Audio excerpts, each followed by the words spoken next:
¿Cómo están? Buenos días, bienvenidos. Estamos comenzando Agenda Económica, edición para este día jueves 26 de enero. Muchas gracias por acompañarnos a esta hora, 8 de la mañana en punto, en vivo, por supuesto.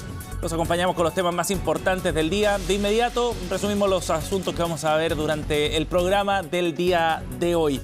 Vamos a comenzar hablando sobre la reforma previsional. Y claro, porque el gobierno ayer dio el primer paso para el trámite legislativo de esta iniciativa. En la Comisión de Trabajo se aprobó en general este proyecto, que es uno de los más relevantes en el programa del presidente Gabriel Boric. Hablamos de una reforma que es compleja, que ha generado muchas tensiones con la oposición también y que ayer lograron zanjarse solo de manera parcial, porque si bien el gobierno insistió en su idea de votar ayer la idea de legislar, los diputados de oposición estaban en desacuerdo con esta propuesta, lograron también generar una instancia de una mesa técnica que va a empezar a trabajar en marzo para poder ir zanjando algunos de los puntos en donde hay mayores diferencias entre el gobierno, la propuesta del gobierno y la oposición. Los detalles los vamos a ver en una nota que hemos preparado y que resume la jornada de ayer en el Congreso. También hablaremos de otra iniciativa, y aquí sí hay bastante más consenso, en la que ha ido trabajando el gobierno. Tiene que ver con el proyecto de las 40 horas. Recordarán que esta iniciativa se presentó a nivel parlamentario, lo toma y lo hace suyo el gobierno, y ayer avanzó a la sala del Senado y con votos de la oposición. Por eso les decía que acá hay un clima distinto y bastante más acuerdo también entre los distintos sectores políticos para ir avanzando en esta iniciativa que busca reducir la jornada laboral a 40 horas semanales. La flexibilización aparece aquí como un concepto clave. Han destacado los senadores opositores de esta iniciativa, que tiene el camino ya despejado para avanzar en el Congreso. Les contamos más también en unos minutos.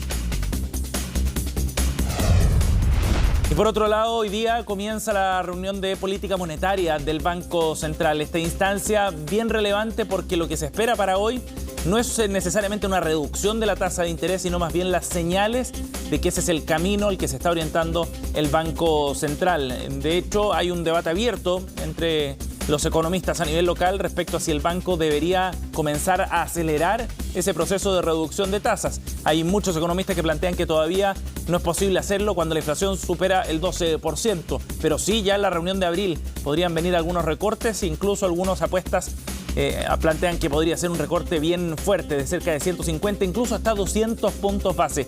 Veremos qué es lo que ocurre hoy. Hay un anticipo de esta reunión de política monetaria en una nota preparada para hoy. Y en la entrevista del día de hoy de Agenda Económica vamos a profundizar en la situación que está viviendo Codelco. La minera estatal está pasando por un momento bien complejo. El 2022 cerró con una producción menor a la esperada, cayó en 10%, cerca de 175.000 toneladas de cobre menos respecto a lo que se esperaba. Y hay un retraso también en una serie de proyectos que son fundamentales, no para aumentar la producción necesariamente, sino para mantener lo que se está produciendo a la fecha. Es un momento complejo también por los niveles de deuda que tiene la empresa, y de eso vamos a estar conversando en la entrevista del día de hoy, en un 2023 que ha comenzado, afortunadamente, con buenos precios para el cobre. En unos minutos profundizamos en esto en Agenda Económica. Y nos vamos a revisar los números del día para ver qué está ocurriendo en las bolsas a nivel internacional en un 2023 que ha comenzado con ciertos vientos favorables, positivos, y que se extienden el día de hoy con ganancias. Para la bolsa de Londres de 0,15%, Alemania también subiendo 0,22%, y el Eurostoxx, que pondera distintos indicadores bursátiles en Europa, subiendo medio punto porcentual. En tanto, en Asia hay indicadores que están a la baja a esta hora de la mañana, con transacciones negativas en el lejano oriente. Mientras que acá en Chile, ayer el IPSA cerró con una subida muy leve, 0,05%, llegó a los 5.259 puntos en la bolsa local. Y el dólar, por otra parte, ayer subió, pero muy leve, llegó a los 803 pesos, subió 0,21%, suficiente para quebrar la tendencia social a la baja y poner freno al descenso de la moneda norteamericana en esta semana. Bien, ya les contábamos entonces, el gobierno ayer logra saltar la primera valla en el trámite legislativo de la reforma previsional. Como les contábamos, es uno de los proyectos clave para esta administración, y ayer logró los votos favorables, 8 votos a favor, 4 en contra, para aprobar así la idea de legislar. ¿Qué significa esto?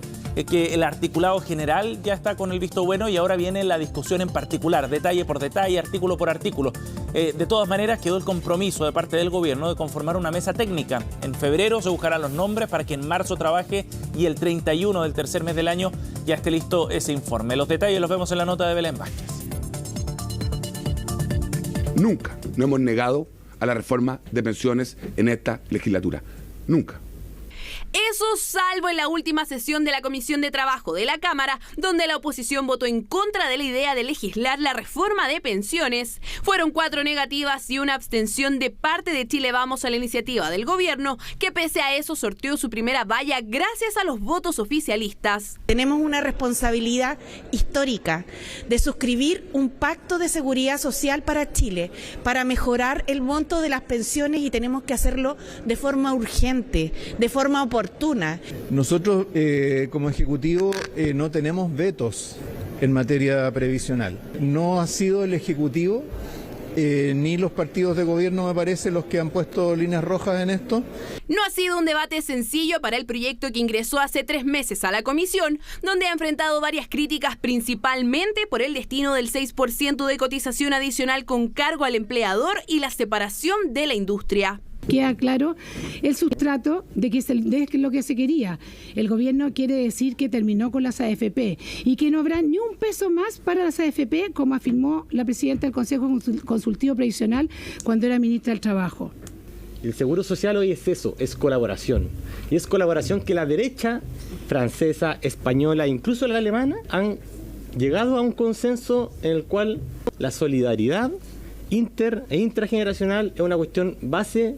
Por el lado de los parlamentarios de gobierno, estos defendieron la posibilidad de crear un sistema de seguridad social que garantice tasas de reemplazo cercanas al 70% según las estimaciones del Ejecutivo, y que además dé a las personas libertad de elección respecto de dónde quieren invertir su 10% individual. No es justo que además su propuesta sea aumentar las pensiones a costa de ¿qué? De los mismos hombros de las y los trabajadores de las mayorías del país. Tenemos que estar a la altura de lo que necesita el país. Y lo que necesita el país es que avancemos en un nuevo sistema de pensiones. Que termine con la AFP, porque eso es lo que también quiere la ciudadanía. Mismos ejes que fueron cuestionados por el lado de la oposición, quienes advierten la creación de un monopolio para la administración de los fondos, además de competencia desleal para la inversión e impactos en el mercado laboral por el aumento de cotización. Estoy de acuerdo en lo personal con el 6%, pero no todo para solidaridad, para las cuentas individuales. Estoy abierto a discutir un porcentaje para solidaridad, es mi opinión personal, pero no, la gente quiere que la plata vaya a sus cuentas individuales y que sea heredable. Todos esos puntos deberán ser debatidos en la discusión en particular prevista para abril. Previo a eso, entre el receso legislativo y el 31 de marzo, el gobierno accedió a la creación de una mesa de trabajo con los representantes de todos los sectores para poder alcanzar acuerdos, los mismos que se convertirán en indicaciones y donde los temas a tratar ya están claros. 6%, seguro social, PGU, libertad de elección, herencia de los fondos y administración, entre otros. Sabemos que para que se apruebe en particular se requiere hacer correcciones al proyecto y se requiere un acuerdo más amplio que solo el que se obtuvo hoy día para la idea legislativa. Este proyecto no es refundacional. ¿Cómo va a ser refundacional si mantiene el 10%? Y lo fortalece además. Si hay elementos que tenemos que mejorar, seguramente vamos a buscar el acuerdo, pero pongamos en común los contenidos que sí tiene principalmente el proyecto de ley. Primerito cumplido para la tercera reforma de pensiones en una década, y donde varios parlamentarios oficialistas esperan que esta sí sea la vencida.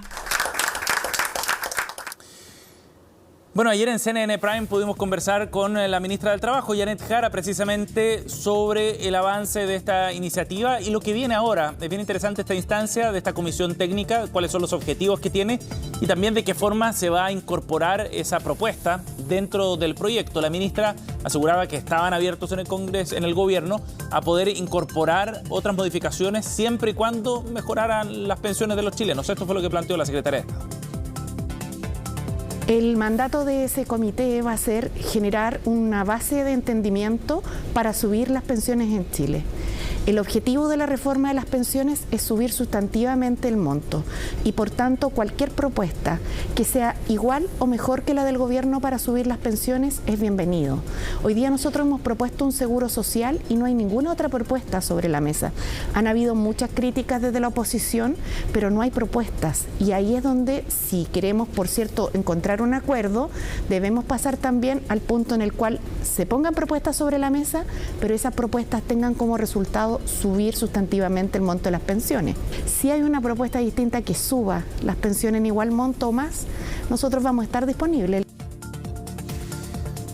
Bueno, ya les contábamos que ayer en el Congreso también avanzó el proyecto de las 40 horas. En el Senado, en esta ocasión, se logró el acuerdo entre el gobierno y la oposición para que de esta forma se destrabara esta iniciativa. 40 horas a la semana es el objetivo de esta iniciativa, que ahora tiene ciertos elementos de flexibilidad que van a permitir entonces mayor adaptabilidad de parte de las empresas y de los trabajadores para poder llegar a alcanzar estas 40 horas semanales. Entre otras cosas, por ejemplo, está la posibilidad de que las empresas acuerden con los trabajadores cómo se van a distribuir esas horas laborales ordinarias. De todas maneras, se tendrá que cumplir con una media mensual de un máximo de 45 horas semanales, pero eso permite de alguna manera ir distribuyendo esas horas trabajadas de manera distinta para alcanzar de todas formas esta media de 40 horas a la semana. Hay apoyo además de la oposición. Ayer en el punto de prensa la ministra Jara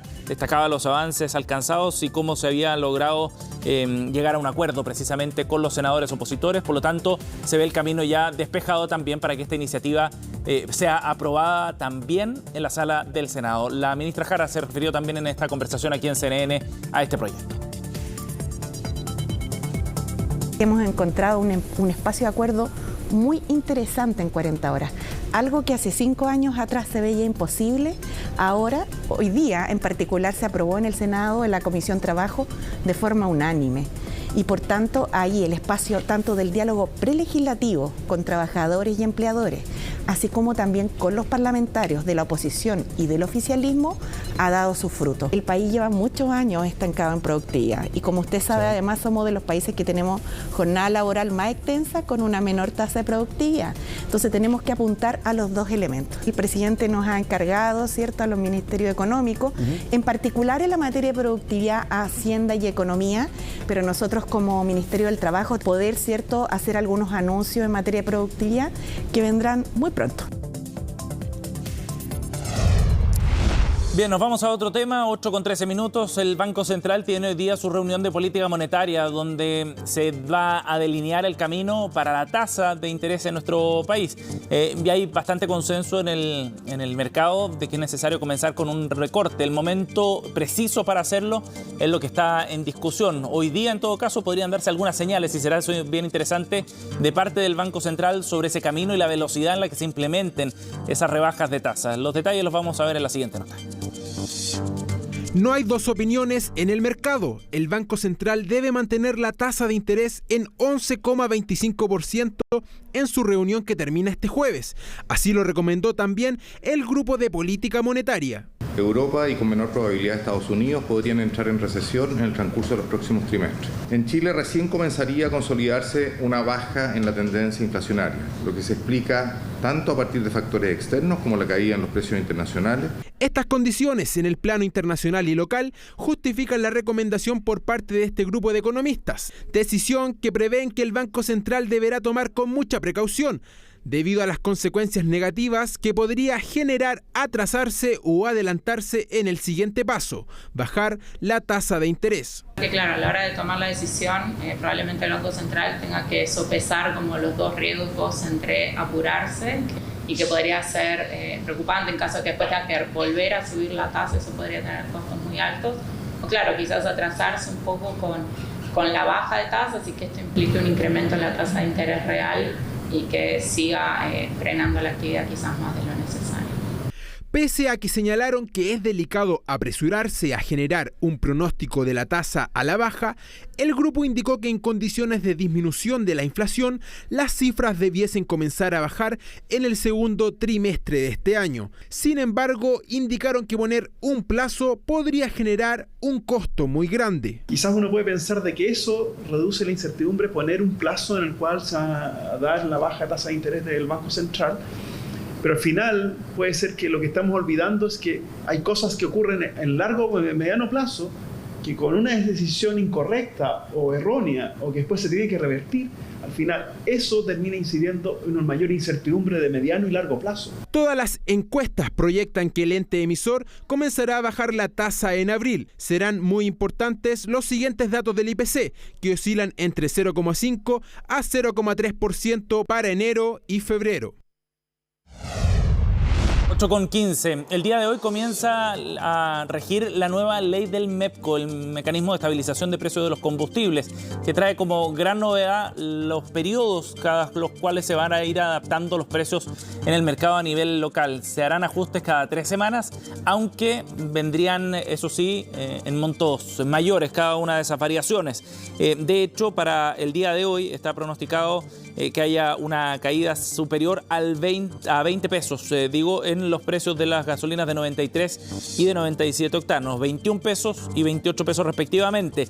En el caso del diésel, la caída sería de 28,6 pesos por litro. De esta forma, entonces, hay una caída en el día de hoy, pero en las próximas 2 semanas los precios no tendrían variación. Con este ajuste, de todas maneras, se espera en el Ministerio de Hacienda que podría haber una caída acumulada de cerca de 100 pesos por litro para la gasolina de 93 octanos y de 65 pesos por litro para el diésel desde los máximos que se habían observado en noviembre del año pasado, la estimación que hacen desde el Ministerio de Hacienda. Este nuevo mecanismo amplía los rangos de variación de los precios de los combustibles. El cambio máximo porcentual es de 2,4% del promedio de las últimas 2 semanas. De esa manera, entonces, hay modificaciones, habrá que estar atentos a estas variaciones ya de manera más espaciada en el tiempo, pero serán mayores también los aumentos o las disminuciones del precio que se puedan contemplar de acuerdo a estos cambios en la norma legal, que amplía también la vigencia del beneficio del reintegro parcial del impuesto específico, al menos por un año, para aquellos que se acogen a este beneficio.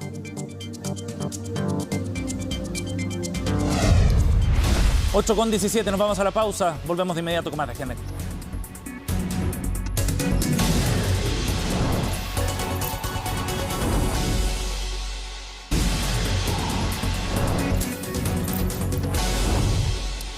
Ya estamos de vuelta aquí en Agenda Económica para analizar lo que está ocurriendo con Codelco. Esta semana, el presidente ejecutivo de la Cuprífera, Máximo Pacheco, entregó varios datos y algunos de ellos bien preocupantes sobre el momento que está viviendo la minera estatal, en particular en términos de producción y de las inversiones que se requieren hacia el futuro. Conversamos de estos temas junto al director ejecutivo de Plus Mining, Juan Carlos Guajardo. Gracias por conversar con nosotros, Juan Carlos. Buenos días.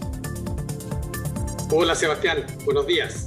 Juan Carlos, esta semana Máximo Pacheco entregó algunos de estos datos en un diagnóstico sobre lo que está viviendo Codelco, que deja varios temas dando vueltas. Uno de ellos tiene que ver con la capacidad de producción, una caída de 10% el año pasado. ¿A qué se puede atribuir esa caída de producción, Juan Carlos? Bueno, el propio presidente del directorio desglosó las razones. Un cuarto del problema reside en el atraso de los proyectos estructurales. Y el resto en una serie de incidentes que impactaron la producción en varias de las operaciones de Codelco. Esa es, digamos, la explicación gruesa de la problemática de Codelco. Por cierto que todo esto tiene un trasfondo mucho más profundo y que se ha incubado por un largo tiempo, y eso necesita una explicación muy profunda. ¿Y cuál es ese trasfondo, Juan Carlos? Pienso que esto se incuba en una serie de, vamos a decir, de situaciones relacionadas con la toma de decisiones de la empresa. Es decir, es un tema a nivel de la gobernanza de la compañía. En la medida que una empresa del tamaño de Codelco necesitaba realizar inversiones a tiempo, y estas no se pudieron adoptar por diversas circunstancias, se fue acumulando una problemática que está empezando a reflejarse ahora en el presente.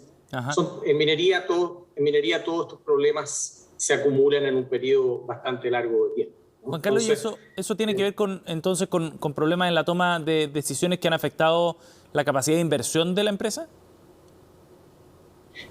Yo diría que sí, en lo medular sí, no solo en eso, pero creo que las decisiones de inversión debieron haberse adoptado de otra forma y en momentos anteriores a lo que finalmente ocurrió.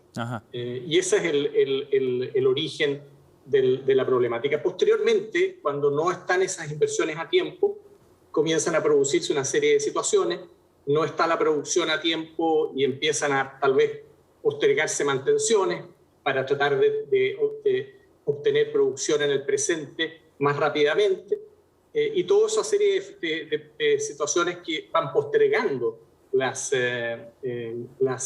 lo que debiera ocurrir, van reflejándose más adelante. Yo creo que estamos en ese momento. Sí. Por eso que, tal como la propia empresa ha reconocido, los próximos 5 años vamos a tener que enfrentar una situación difícil en materia de producción, precisamente por lo que estaba explicando. ¿Y eso en un escenario favorable o más complejo, digamos, para la producción minera, Juan Carlos, para ponerlo en contexto? La producción minera mundial se prevé que vamos a tener un déficit mayúsculo de aquí al menos hasta el año 2030. Pero coyunturalmente este año 2023 podríamos tener una producción más bien expansiva, un pequeño superávit es lo que se espera actualmente, pero la verdad es que con la situación en Perú, más los problemas que estamos viendo en Chile y en algunos otros países, la perspectiva es que tal vez incluso este año también tengamos un déficit. Así es que ciertamente que la industria minera del cobre está enfrentando unas dificultades bastante grandes para dar cuenta de la mayor demanda que se está produciendo por la descarbonización y otros factores. Sí. Ahora, el tema es que en ese escenario Codelco podría estar perdiendo ciertas oportunidades entonces producto de estos retrasos acumulados. ¿Cómo ves tú ese punto, el rol que está jugando Codelco hoy día en ese escenario? Sin duda, este es el momento para producir lo máximo posible. Claro. Eso no hay ninguna duda. Ahora, por el hecho de producir menos también hay un impacto en el precio, por lo tanto se recupera una parte de eso por el mayor valor de lo que se vende, ¿no? Pero desde el punto de vista de la oportunidad respecto de los competidores, este sería el momento para producir más. El problema es que la industria del cobre no está teniendo la capacidad de crecimiento que debería. Y eso, si bien Codelco tiene sus propios problemas, pero es un problema más bien generalizado. Juan Carlos, ahora pensando en esto entonces, en el desafío de aumentar la producción o de recuperar ese terreno perdido, y al mismo tiempo de generar las inversiones necesarias, ¿cuál crees tú que es el principal desafío que tiene Codelco para asumir esas tareas por delante? Máximo Pacheco esta semana hablaba de que era necesario pensar en el Codelco de los próximos 50 años porque el modelo actual ya se había agotado. Sin duda, la verdad es que este diagnóstico estaba desde antes. Creo que es muy importante que el actual directorio lo reconozca con mayor transparencia. Creo que es un paso muy, muy positivo. Y lo que corresponde ahora es simplemente asumirlo. Es decir, esa transparencia tiene que traducirse en decisiones que probablemente van a ser difíciles. Enfrentar los problemas de los proyectos va a requerir cierto coraje, hacer cambios a nivel probablemente organizacional. Y eso va a significar un periodo de ajustes que se va a prolongar no solamente por este año, va a ser por varios años.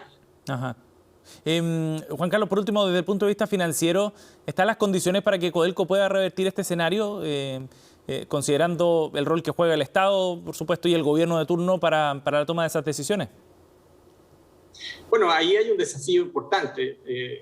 Es relevante que Codelco sea capaz de, al mismo tiempo, de enfrentar las decisiones organizacionales, que pueda controlar los costos. el control de costos va a ser muy importante porque Codelco es una empresa muy grande, tiene costos fijos muy altos. Sí. Por lo tanto, si hay una baja de ingresos muy relevante, sí se podrían ver impactados la situación financiera de la empresa.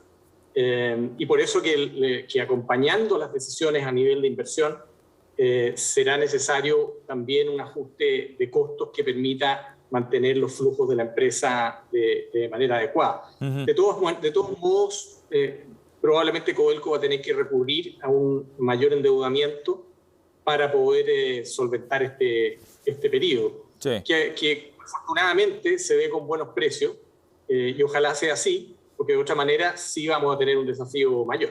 Sí, a propósito de eso, antes de cerrar, Juan Carlos, en punto aparte, pero ¿qué proyecciones hay para el precio del cobre este año? Hemos visto un aumento en las últimas semanas que podemos proyectar para este 2023. Yo creo que se produjo un cambio muy relevante hace algunas semanas atrás. Uh-huh. Hasta noviembre del 2022 teníamos una situación donde la recesión, el escenario recesivo se había impuesto y se esperaba un precio más bajo para el año 2023. Sin embargo, se han producido una serie de cambios. El más importante es que China está modificando su política, está abriendo nuevamente, probablemente al amparo de un acuerdo implícito con Estados Unidos, que también necesita un mayor crecimiento económico. Ajá. Y eso va a empujar, ya está empujando los precios de las materias primas y de los activos de mayor riesgo. Lo hemos visto también en la cotización del peso chileno y otras monedas en América Latina. Cierto. Incluso la peruana, en medio de la crisis que están viviendo. Así que creo que el escenario, por lo menos para la primera mitad del año, va a ser bastante positivo para el precio del cobre. Bien, Juan Carlos, muchísimas gracias por conversar con nosotros esta mañana, muy amable. Un placer, Sebastián. Muchas gracias. Chao, buen día. Chao. 8:30, nos vamos, gracias por acompañarnos, pero en minutos vamos a estar con Noticias Express acá en CNN Chile.